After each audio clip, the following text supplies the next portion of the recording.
Assalamualaikum warahmatullahi wabarakatuh. Kita berjumpa lagi Bapak Ibu.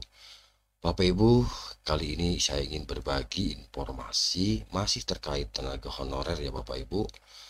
Ini ada 7 poin penting terkait nasib tenaga honorer dengan kode R2, R3, R4, dan R5. Nah, nanti saya akan sampaikan apa yang terjadi di pemerintah dan DPR.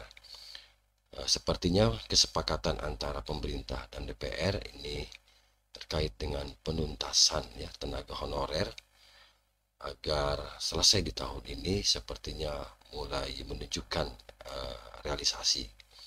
Untuk itu Bapak Ibu silakan nanti disimak 7 poin penting ya terkait kesepakatan antara pemerintah dan DPR ini, khususnya teman-teman yang mendapatkan kode R2, R3, R4, dan R5. Silahkan nanti disimak ya Bapak Ibu. Semoga informasi ini bisa bermanfaat bagi Bapak dan Ibu semua.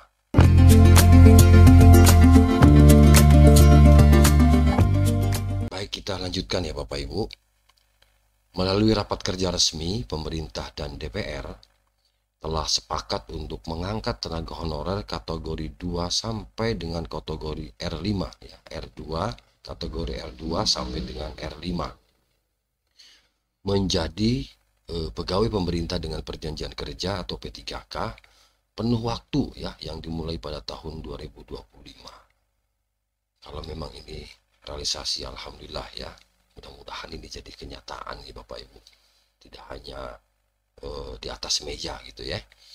Nah, kesepakatan ini merupakan langkah dalam mengatasi status tenaga honorer yang selama ini bekerja tanpa kepastian terkait status dan hak yang sebanding dengan ASN lainnya. Nah, dalam pertemuan kerja antara Komisi 2 DPR RI dengan Kementerian Pan-RB serta BKN, sejumlah poin penting ya telah disepakati Bapak Ibu untuk penanganan tenaga honorer dari kategori R2 sampai R5. Ini ada 7 poin Bapak Ibu. Yang pertama adalah pengangkatan honor R2 sampai R5 menjadi pegawai P3K secara penuh waktu. Amin. Nah, pemerintah telah menjamin bahwa tenaga honorer dalam kategori R2, R5, ini R2 sampai R5 akan diangkat menjadi P3K secara penuh waktu ya mulai tahun 2020 ini. Amin. Lalu tidak ada pemutusan hubungan kerja PHK secara massal ya Bapak Ibu. Nah, kita tahu bahwa pemerintah menjamin ya agar tidak terjadi di masa transisi ini pemutusan hubungan kerja gitu ya, sehingga memberikan periodisasi transisi hingga proses pengangkatan menjadi P3K selesai dilaksanakan. Lalu yang berikutnya proses pengangkatan tanpa tes atau afirmasi ya, mudah-mudahan ya. Lalu mekanisme ini berbeda dari rekrutmen biasa yang mengandalkan tes ya. Kemudian fokus pada honorer yang aktif dan terverifikasi. Jadi honorer yang akan diangkat harus itu mahasiswa aktif ya, bekerja hingga saat ini, terdaftar dan terverifikasi dalam database BKN ya Bapak Ibu. Validasi ini akan dilakukan secara bersama oleh pemerintah pusat dan daerah gitu ya. Lalu yang berikutnya apa? P3K akan menerima gaji dan tunjangan sesuai ketentuan. Jadi honorer yang diangkat akan mendapatkan gaji, tunjangan, dan hak kepegawaian lainnya dengan regulasi yang berlaku untuk P3K, termasuk jaminan perlindungan melalui BPJS dan potensi jaminan pensiun jika memenuhi kriteria. Nah, itu Bapak Ibu. Lalu yang berikutnya apa? Pemerintah daerah wajib menyediakan anggaran ya. Jadi pemerintah daerah diwajibkan pertama menyediakan anggaran untuk gaji P3K dalam APBD, kemudian bekerja sama dengan pemerintah pusat guna mendukung kelancaran proses pengangkatan. Lalu mengutamakan tenaga teknik dan administrasi ya Bapak Ibu. Nah, selain guru dan tenaga kesehatan, tenaga teknik dan administrasi yang selama ini kurang mendapatkan formasi ini akan menjadi prioritas ya untuk diangkat P3K penuh waktu. Wakil Menteri Pan-RB mengungkap bahwa langkah ini merupakan komitmen nyata pemerintah untuk secara bertahap tetapi adil ya menghapus status honorer tanpa merugikan tenaga honorer yang telah lama mengabdi.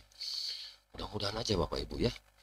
Nah, kemudian Bapak Ibu, Ketua Komisi 2 DPR RI juga menekankan bahwa DPR akan memantau proses ini agar pelaksanaannya di lapangan tidak menimbulkan masalah baru. Nah, pengangkatan tenaga honorer R2 hingga R5 menjadi P3K penuh waktu di tahun 2025 memberikan harapan baru bagi jutaan pekerja honorer di Indonesia. Amin ya robbal alamin. Ya Bapak Ibu, kita positif thinking saja ya. Mudah-mudahan pemerintah benar-benar komitmen untuk menyelesaikan teman-teman honorer ini ya, menjadi jelas statusnya ya, itu P3K. Apakah itu untuk penuh waktu atau paruh waktu? Ya syukur-syukur semua diangkat menjadi P3K penuh waktu, begitu Bapak Ibu. Oke, itu saja Bapak Ibu yang dapat saya sampaikan. Rujukan ini saya ambil dari jayapos.com ya Bapak Ibu. Mudah-mudahan informasi singkat ini bermanfaat Bapak Ibu. Terima kasih yang sudah menyimak ya informasi dari Kang Edi channel ini. Mudah-mudahan walaupun sedikit informasi ini tetapi betul-betul bisa mencerahkan, bermanfaat ya Bapak Ibu, sebagai bahan pembendaharaan informasi kita ya. Mudah-mudahan kita berdoa saja semua agar pemerintah betul-betul tahun ini menuntaskan semua tenaga honorer, agar kepastiannya bisa dirasakan oleh Bapak dan Ibu semua. Terima kasih Bapak Ibu ya. Mohon maaf apabila paparannya kurang runtut. Sekali lagi terima kasih. Assalamualaikum warahmatullahi wabarakatuh.